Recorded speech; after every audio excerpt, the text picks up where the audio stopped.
অশেষ রহমত ছিল দেখে আজকে আমরা এখানে বিজয়ের দ্বার প্রান্তে পৌঁছে গিয়েছি।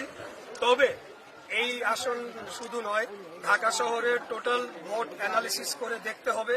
আমরা গতকাল থেকে কিন্তু অনেকগুলা অভিযোগ যে জামাতের প্রার্থীরা তারা টাকা দিয়ে ভোট কেনার চেষ্টা করছে, টাকা দিয়ে প্রশাসনকে কেনার চেষ্টা করছে।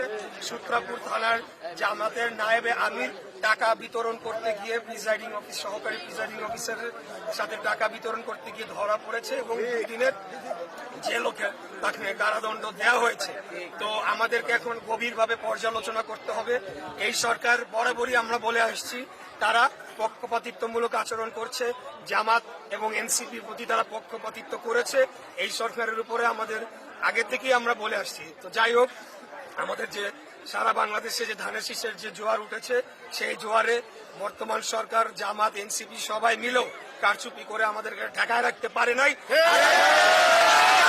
আগামী দিনে ইনশাল্লাহ আমরা ফলাফল পর্যালোচনা করব, কোথায় কোথায় কারচুপি হয়েছে, কিভাবে হয়েছে, বা কোথাও ইঞ্জিনিয়ারিং হয়েছে কিনা। যদি হয়ে থাকে সেটা যাতে ভবিষ্যতে না হয়, আর যদি না হয়ে থাকে তাহলে তো আলহামদুলিল্লাহ। ভোটার প্রায় 3 লাখ ছিল, কিন্তু সেই তুলনায় টার্নওভার কিন্তু অনেক কম। মানে সেটার কারণটা কি মনে করেন? এটার কারণ আমরা মনে করি যে আমাদের যারা প্রতিদ্বন্দ্বী রাজনৈতিক দল তারা বাড়ি বাড়ি গিয়ে একটা ভয়ভীতি প্রদর্শন করেছে। বিশেষ করে মহিলারা বিভিন্ন বাসাবাড়িতে গিয়ে তারা ভয়ভীতি দেখিয়েছে এবং ভোটারদেরকে ভোট কেন্দ্রে আসতে নিরুৎসাহিত করেছে। বিশেষ করে আমাদের এখানে অনেক হিন্দু ধর্মাবলম্বী ভোটাররা রয়েছেন, তাদেরকে এক প্রকার ভয়ভীতি প্রদর্শন করা হয়েছে। কেন্দ্রে গেলে তাদের সমস্যা তৈরি হবে, তাদেরকে চিহ্নিত করে পরবর্তীতে ব্যবস্থা নেওয়া হবে, এই ধরনের ভয়ভীতি প্রদর্শন করেছে, যার কারণে ওভারঅল আর কি ভোটার টার্নআউটটা লো হয়েছে। তবে আমি মনে করি যে সামনের নির্বাচনগুলোর থেকে এটা অনেক বেশি হবে। সংসদ সদস্য প্রায় নির্বাচিত হয়েই গেছে। যদি বলি প্রথম টার্গেটটা কি থাকবে আপনি আর এই এলাকার? আমি এক শুরু থেকে বলে আসছি, আমাদের এই অঞ্চলের সবচেয়ে বড় সমস্যা গ্যাসের সংকট, তীব্র গ্যাসের সংকট। এটাকে আমি অন্তত আমাদের এই এলাকায় 1 নম্বর প্রায়োরিটিতে রেখেছি। দ্রুততম সময়ে গ্যাসের সংকট এবং ওভারঅল আমাদের যে জ্বালানি সংকট রয়েছে দেশে, সেটিকে নিরসনের জন্য আমরা কাজ করব। এটা আমাদের 1 নম্বর প্রায়োরিটি।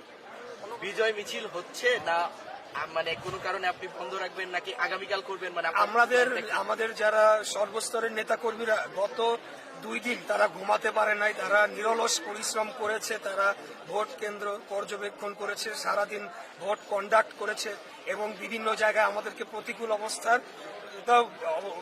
অবস্থার মুখোমুখিও হতে হয়েছে। বিশেষ করে আমরা লক্ষ্য করেছি আজকে যারা প্রশাসনের দায়িত্বে ছিল তার বড় একটা অংশ এবং সর্বপ্রকার আইন শৃঙ্খলা রক্ষাকারী বাহিনী এবং নিরাপত্তা বাহিনীর সদস্যরা বিভিন্ন জায়গায় জামাতের নেতাকর্মীদের অবলম্বন করেছিল, যার কারণে আমাদের নেতাকর্মীরা অত্যন্ত টায়ার্ড, তারা অনেক পরিশ্রম করেছে। তাই আজকে এখন তারা বিশ্রাম নিবে, কালকের থেকে আমাদের বিজয় মিছিল শুরু হবে।